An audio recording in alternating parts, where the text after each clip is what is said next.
अब मैं महानायक जननायक भारत माता के सच्चे सपूत हम सबके नेता माननीय सचिन पायलट जो आप सुनने के इनको बैठे हैं, जोरदार तालियां बजाएं। सचिन पायलट सचिन पायलट आदरणीय श्रद्धेय लोकतांत्रिक मूल्यों के सजग प्रहरी जनविधता की प्रतिमूर्ति आदरणीय सचिन पायलट साहब।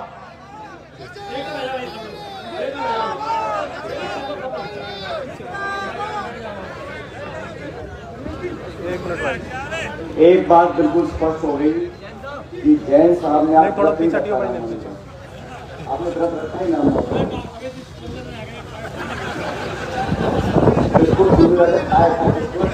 आपका व्रत नहीं।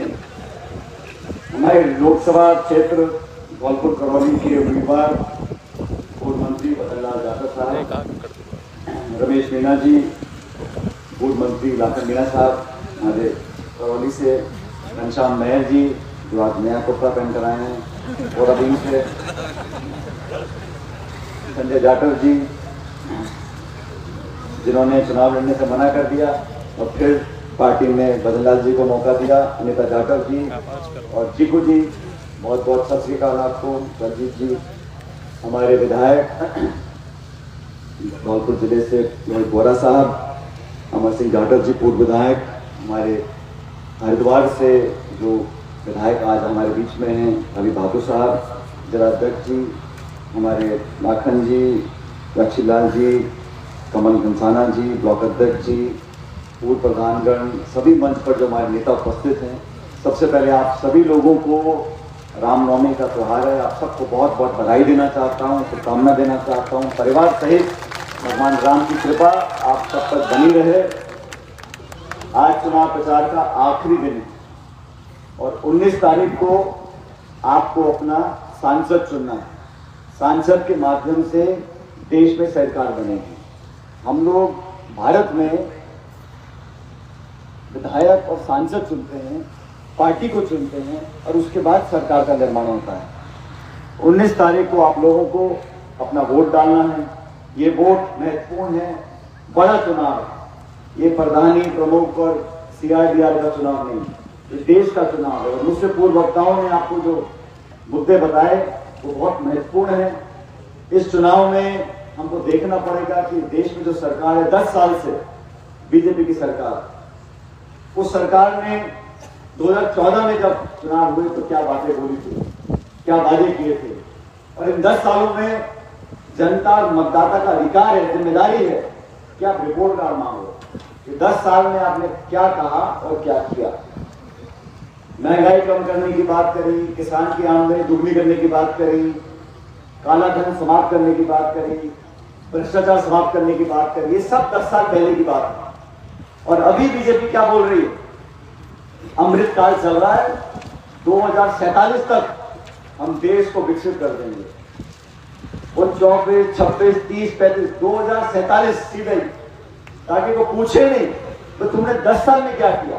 2 बार सरकार बनाई, पूरे बहुमत की सरकार बनी देश में, और बहुत लंबे समय के बाद बिना गठबंधन की पूर्ण बहुमत की सरकार बनी, और सरकार की जनता ने बनाई।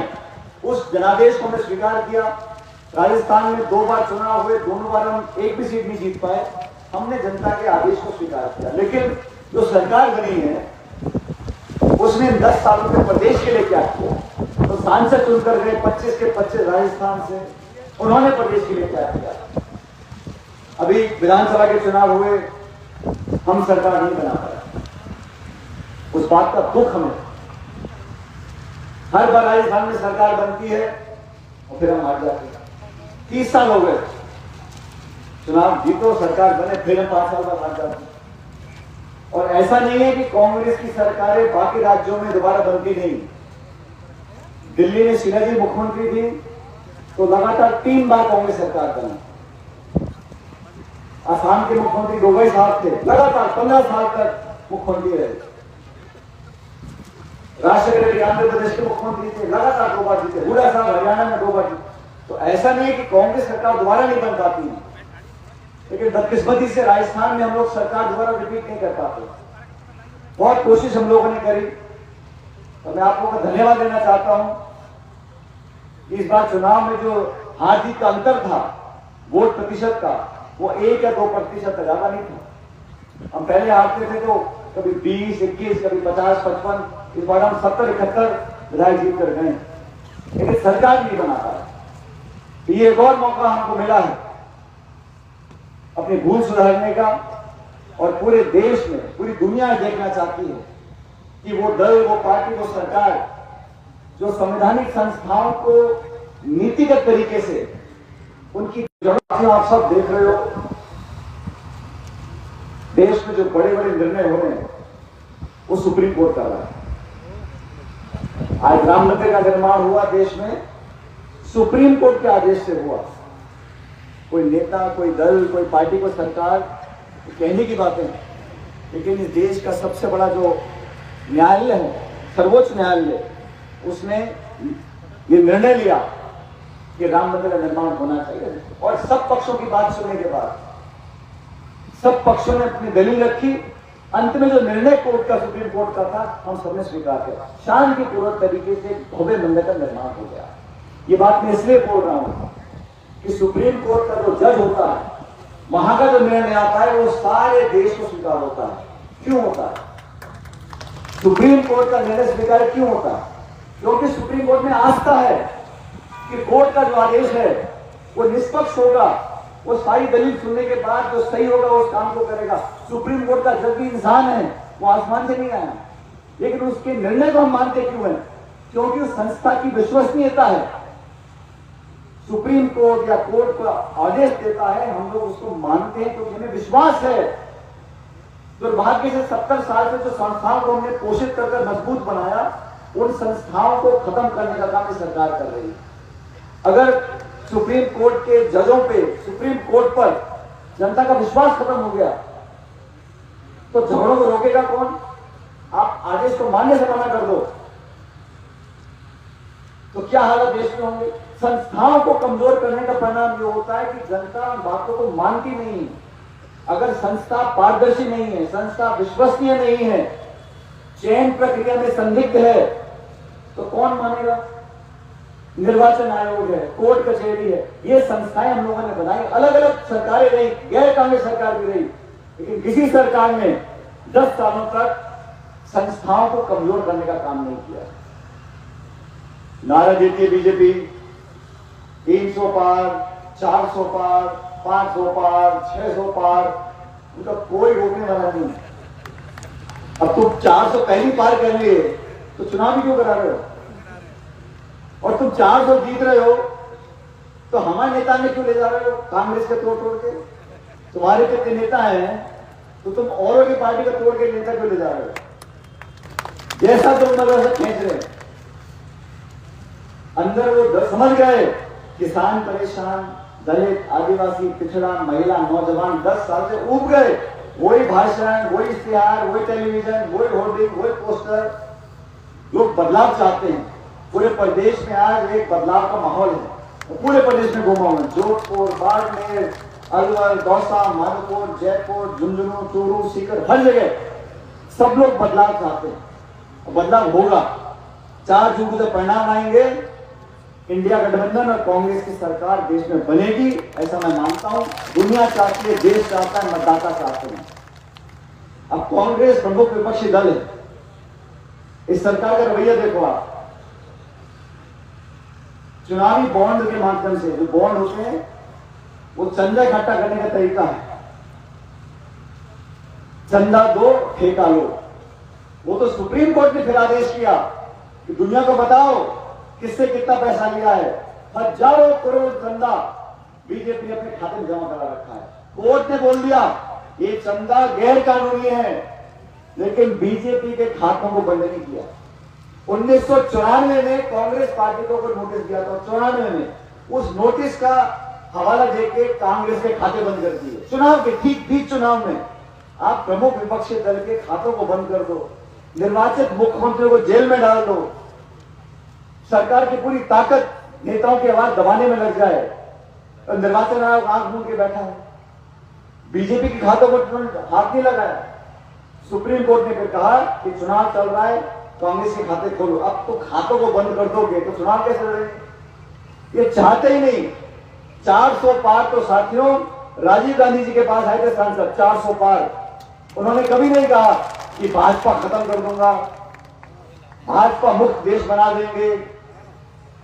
147 सांसदों को एक दिन में आप निलंबित कर दो और फिर पीछे से कानून पास करा दो। ये लोकतंत्र के लिए कोई स्वस्थ परंपरा नहीं। ये बातें आपको इसलिए बता रहा हूं कि आप बहरपुर के लोग हो, पुराना रिश्ता आपसे हमारा रहा, यहाँ बहुत आपने घुमाया, बहुत घुमा मैं। इलेक्शन का ये रोज बोरा जी बैठे हैं यहाँ पर, रमेश जी बैठे हैं, उपचुनाव था, बीजेपी की सरकार थी, उसको बदलना जी आप विधायक नहीं बनने देता है, आप विधायक बन गए। आप बदलना जी की कहानी बहुत विचित्र कहानी है। बदलना जी करते ठेकेदारी, उपचुनाव हुआ और बैर विधानसभा क्षेत्र से स्वर्गीय पागे साहब, उनके परिवार का वहां पे बहुत वर्चस्व था। हम बद्रीनाथ जी को पार्टी में लेकर आए, उनको उपचुनाव का चुनाव लड़वाया और जितने यहाँ नेता बैठे इन सब ने अपनी जेबों से पैसे खर्च कर एडी चोटी का जोर लगाकर वो उपचुनाव, वसुंधरा जी मुख्यमंत्री थी, पूरी सरकार लग गई, लेकिन बैर विधानसभा क्षेत्र से कांग्रेस पार्टी जीती, बद्रीनाथ जी विधायक बने। और उस समय दलित समाज के लेकर आप पहले विधायक चुनकर गए थे कांग्रेस में। हम बीसी के विधायक थे, एससी का कोई विधायक नहीं था, ये पहले दलित समाज के विधायक चुने थे बैर विधानसभा के उपचुनाव में। फिर सरकार बन गई, फिर बद्रीनाथ चुनाव जीत गए, हमने सहयोग किया, मंत्री बने, लेकिन विभाग कच्चा पक्का था। कौन सा होमगार्ड वाला, हमने कोशिश करी लेकिन मंत्रालय होमगार्ड का मिला, लेकिन फिर अशोक गहलोत जी ने दोबारा मदद करी, फिर सीधा बोल भागते तो मेरे पास था, पीडब्ल्यूडी का मिला इनको और काम किया पूरे प्रदेश में। और आज पार्टी ने इन पर भरोसा कर इनको टिकट दिया। टिकट बहुत से लोग मांगते हैं लोकसभा, लेकिन सबसे बात करने के बाद, सबसे चर्चा करी पूरे जिले में, करौली में सबसे बात करने के बाद जो सबसे उपयुक्त, जो सबको साथ लेकर जो बढ़िया चुनाव लड़ सके, अच्छा पूरे कार्यकर्ताओं को संतुष्ट करके चुनाव लड़ सके, उस व्यक्ति को पार्टी चुनती है। और बद्रीनाथ जी को यहाँ से हमने अपना उम्मीदवार बनाया है। आज प्रचार का आखिरी दिन है, मैं तो आपसे इनके लिए वोट मांगने आया हूँ और आपसे निवेदन करना चाहता हूँ। ये मत सोचो कि इसको टिकट मिला, ये समाज का है, कौन जाटर कौन, फटीक कौन, लेगर कौन, कोली कौन, ये सब ये पार्टी चुनाव लड़ रही है और ये जीत भी पार्टी की होगी। जितने तमाम नेता बैठे ये सब बद्रीनाथ जी की जमानत देने आपको आए हैं कि हम सब मिलकर काम करेंगे। और धौलपुर विधानसभा क्षेत्र, धौलपुर जिला, जहाँ पर पिछली बार हम लोग जीत नहीं पाए थे लोकसभा चुनाव के अंदर, तो इस बार में आपसे निवेदन है सारी बातें हम भूलें, भविष्य की तरफ देखें। और यहाँ पर ये चुनाव अगर पार्टी जीत कर जाती है तो हमारे हाथों को ताकत मिलेगी। राहुल गांधी जी जो लड़ाई लड़ रहे हैं, तमाम विपरीत परिस्थितियों के बाद पैदल चले 4000 किलोमीटर, हम न्याय की बात करते हैं। और गारंटी जो है, मुझे अच्छी तरह याद है हिमाचल के चुनाव में पहली बार कांग्रेस पार्टी ने कहा हम ये गारंटी दे रहे हैं, प्रधानमंत्री को सब पसंद आ गया। और जब उनको कुछ पसंद आ जाता है कि वो पूरा उसको ले लेते हैं। सरदार पटेल जी को ले लिया, सफाई अभियान को ले लिया, जीएसटी को ले लिया। बीजेपी ने जीएसटी का विरोध किया, एफडीए का विरोध किया, अमेरिका के साथ प्रमाणों पर करार हुआ उसका विरोध किया, लेकिन जब सरकार में आते तो सब अपना लेते। तो गारंटी जो शब्द है ये कांग्रेस ने पहली बार हिमाचल में इस्तेमाल किया था। अब हर जगह देखता हूं तो प्रधानमंत्री वो गारंटी गारंटी, तो क्या गारंटी की गारंटी है मेरी गारंटी की गारंटी है, लेकिन असली गारंटी जो है, गारंटी वो आप सब लोगों के हाथ में है। जिसका बटन दबाओगे उसी को सेवा करने का मौका मिलेगा। इसलिए 19 तारीख को हम सबको मिलकर, हमारी पार्टी ने जो मैनिफेस्टो बनाया है, किसान, गरीब, दलित, जैसा मुझसे पूर्व वक्ताओं ने बोला, सरकार बनाने को कितने सांसद चाहिए? 272 चाहिए सरकार बनाने के लिए। इनको 400 क्यों चाहिए मुझे बताओ भाई? 10-5 ऊपर नीचे कर लो, 72, 82, 92, 300 गोल मोल कर लो, 400। कहीं ना कहीं की नियत ये है, संविधान में जो प्रावधान दिए हैं, जिस कारण से आज जवाहरलाल जी एमएलए बन रहे हैं, एमपी बन रहे हैं, मंत्री बने हैं, वो जो संविधान में प्रावधान है, गरीबों का, दलितों का आरक्षण है, उनको मदद देने का जो प्रावधान है, उसके साथ छेड़छाड़ करना चाहते हैं। और फिर आपने कभी देखा है भाजपा के बड़े बड़े नेता आगे बोलते हैं नहीं नहीं हम संविधान नहीं बदलेंगे, नहीं अरे तुम बोल ही क्यों रहे हो? अगर ये चर्चा नहीं है तो सफाई क्यों देनी पड़ रही है? जैसे लोग आगे छापे लगाते कांग्रेस नेताओं के ऊपर, ईडी का, सीबीआई का, इनकम टैक्स का, पुलिस का, फिर कहते हैं अरे भाई डर क्यों रहे हो, छापा पड़ने दो, कुछ नहीं मिलेगा तो छूट जाना, या कचहरी चले जाओ, कोर्ट से छूट के आ जाना। तो हम कह रहे हैं कि अगर आपको इसमें बदलाव नहीं करना तो आप सफाई क्यों दे रहे हो? बार बार गला फाड़ फाड़ के बोलना पड़ रहा है। अम्बेडकर जी का संविधान है उसको हम नहीं छुएंगे। आपने कभी सुना मनमोहन सिंह जी ने ऐसा बोलना पड़ा उनको, या सोनिया गांधी ने कभी बोला हो? क्योंकि लोग जानते हैं कांग्रेस पार्टी का ऐसा सोच भी नहीं सकती। भारतीय जनता पार्टी के नेता इनकी सोच घमंड और अहम की हो गई है। इसलिए तवे पे रोटी के पलटने का समय आ गया है। मैं पूरे प्रदेश और देश में अलग अलग राज्यों में गया हूं। कांग्रेस पार्टी इंडिया अलायंस का बहुत अच्छा माहौल चल रहा है। छत्तीसगढ़ कांग्रेस चारों फ्रंट के नेता मिलकर आप सब कांग्रेस पार्टी को जिताएं। आज त्योहार का दिन था, सुबह सुबह का टाइम है। रोहित बोरा जी को, चीकू साहब को, रमेश मीना जी को, घनश्याम जी को मैंने कहा भाई मेरे को आज जाना उत्तराखंड, हमारे विधायक, और ये इनका मतलब था हरिद्वार घूमने के लिए। और मन से चलना शुरू कर दिया, हम सब एक दिन हरिद्वार पहुंच जाएंगे। वो तो घूमने के लिए बुला रहे हैं आपको, ऐसा तो ना कह रहे हैं। तो त्योहार के दिन आप सब यहाँ पर आए, हमारी बात को सुना, और मुझे लगता है कि पूरे देश में भी कांग्रेस का बहुत अच्छा प्रदर्शन रहेगा। और आप लोगों ने इत्मीनान से हमारी बात को सुना। मुझे पूरा विश्वास है 19 तारीख को आप कांग्रेस पार्टी को वोट डालेंगे, हमारी पार्टी जीत कर जाएगी, आपके सांसद बनेंगे। घनश्याम में भी चिंता कर रहे थे, कहते भाई ये रंजनलाल जी से जीतने के बाद मिलने का टाइम पे रोज बोरा लेना पड़ेगा। रंजनलाल जी मिलना है तो रोज बोरा ही टाइम देंगे, ऐसा नहीं है। रंजनलाल जी जीतेंगे तब भी आपके बीच में रहेंगे, काम करेंगे, पहले भी आपके बीच में काम किया है।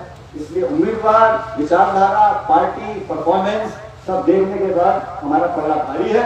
इसलिए आप वोट देकर जिताओ, आपसे निवेदन करने आया था। और आप सब लोगों को रामनवमी की शुभकामनाएं। आप फलो फूलो आगे बढ़ो। आप सबको बहुत बहुत धन्यवाद। राम राम साहब।